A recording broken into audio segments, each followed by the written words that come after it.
किस तरीके से हम रिवर्स कर सकते हैं? पहले एक ट्रैप से निकलना पड़ेगा। आपको डायग्नोसिस का एक ट्रैप होता है। आपको जान के हैरानी होगी, एक संस्था है ACP, American college of physicians, मतलब मैं आपको एविडेंस दे सकता हूँ, किताब दे सकता हूँ।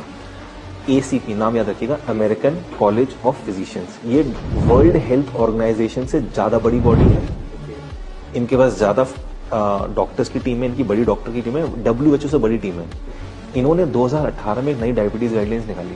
वो किसी पास 99% लोगों के पास पहुंची नहीं है। वो गाइडलाइंस क्या थी? वो गाइडलाइंस ये थी कि अगर किसी का HbA1c 8.4 आ रहा है, वो डायबिटिक नहीं है। मतलब मोटा मोटा मान लो कि किसी का ग्लूकोज पोस्ट प्रेंडियल खाना खाने के 2 घंटे बाद वाला, इफ इट इज कमिंग 250, वो डायबिटिक नहीं है।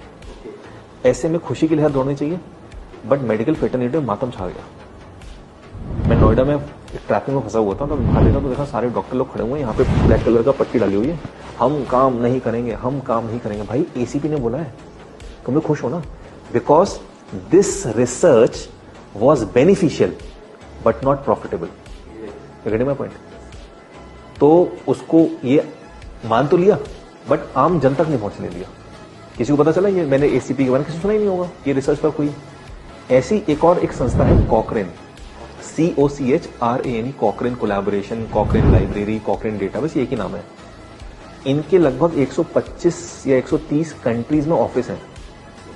ठीक है, ये किसी भी ऐसे आदमी को हायर नहीं करते जिसका कभी भी किसी फार्मास्यूटिकल कंपनी से नाता हो, या उसके कोई इंटरेस्ट हो किसी कंपनी में, वो कोई स्टेक होल्डर हो। तो ये बहुत ही ऐसे रिसर्चर्स, साइंटिस्ट, डॉक्टर रखते हैं जो एकदम इंडिविजुअल हो। इंडिया में इनके 2 ऑफिसेज हैं, एक दिल्ली में, कोलकाता में। 100% गवर्नमेंट फंडेड, यानी कॉकरेन इतनी बड़ी बॉडी है, सारी देश की सरकारें बोलती होंगी जैसे इंडिया के कॉकरेन को इंडियन गवर्नमेंट पैसा देती है, तुम रिसर्च करो। ये कॉकरेन पिछले 25 साल से बोल रही है कि diabetes 250 post prandial is not diabetes. जो HbA1c ने बोला है, ये 25 साल से बोल रहे हैं। ठीक है, यही कॉकरेन बोल रहा है कि 160/100 तक अगर आपका BP आ रहा है, right, in that case you are not a BP patient. You are not a BP patient. आप अपनी किसी को सर्जरी रोक दी गई कि BP की तुम्हारे ज्यादा सर्जरी नहीं करेंगे, तो उन्होंने पूरी गाइडलाइंस निकाली 160/100 तक। नॉर्वे की जो कंट्री है, आपको लगता है Japanese are the longest living people? No, Norwegians are the longest living people. Norway का लोगों का नॉर्मल BP इज 150/90, और वहां की सरकार उसको नॉर्मल बोलती है। अगर हमारी गाइडलाइंस वहां चली जाए तो 70% Norway as a country is a high BP patient. ठीक है, तो ये आपको समझना होगा कि पहले ट्रैप से निकलना होगा। अच्छा, आप किसको मानोगे? आप तो बोले 140 पोस्ट प्रेंडियल डायबिटीज है, बोले मैं बोलूं 250 है, कॉकरेन बोल रहे हैं। अब WHO और यूनाइटेड नेशंस ने दोनों को इक्वली रिकॉग्नाइज किया। तो अगर आप केमिस्ट की दुकान खोल के बैठे हो तो आप 140 मान लो, अगर आप पेशेंट है तो 250 मान लो। तो पहले ट्रैप से निकलना पड़ेगा ना, आप किसको मार रहे हो। और मैं तो बोलूं, number is not something that should be taken consideration कि 140 ही आना चाहिए या 250 आना चाहिए। How you are feeling. मतलब मेरे पास एक पेशेंट आया 450 ग्लूकोज, बाइक चला के आया, बोला सर मेरे इतना ही आता है, normal, there is no symptoms of diabetes.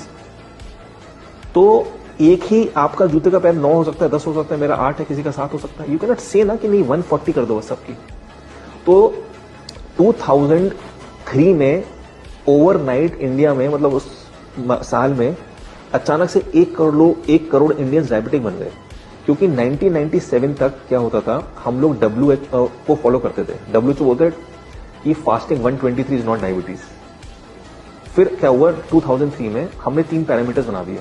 Fasting कर दिया 100, EP कर दिया 140, और 2010 में एक नया पैरामीटर जोड़ दिया HbA1c। तो कहीं तो फंसोगे आप। इंडिया 9% डायबिटिक पीपल, कुवैत में 18% डायबिटिक। मतलब वहां की रिच पीपल, मतलब देखो उनकी, they are making money by selling oils.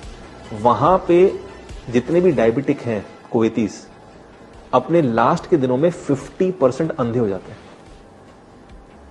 और कहने को उनके तेल की खेती हो, जो भी उनका तेल का कारोबार है, इतना पैसा। So the point where is, India में 9% लोग डायबिटिक है, कुवैत में 18% है, right. So point over here is कि आप थ्रेशोल्ड किसको मान रहे हो। आपको सिम्टम्स थे कि नहीं थे, आपने एक अपॉइंटमेंट लिया और आप क्या कहते हैं, आपने देखा मेरा 145 हो गया, आप डायबिटिक घोषित हो गए। इससे जो बच गया इंसान, और जिसने नॉलेज प्राप्त कर लिया और कैसे उस ग्लूकोज को नॉर्मल लेके आना है, नो डिजीजेस, नो मेडिसिन।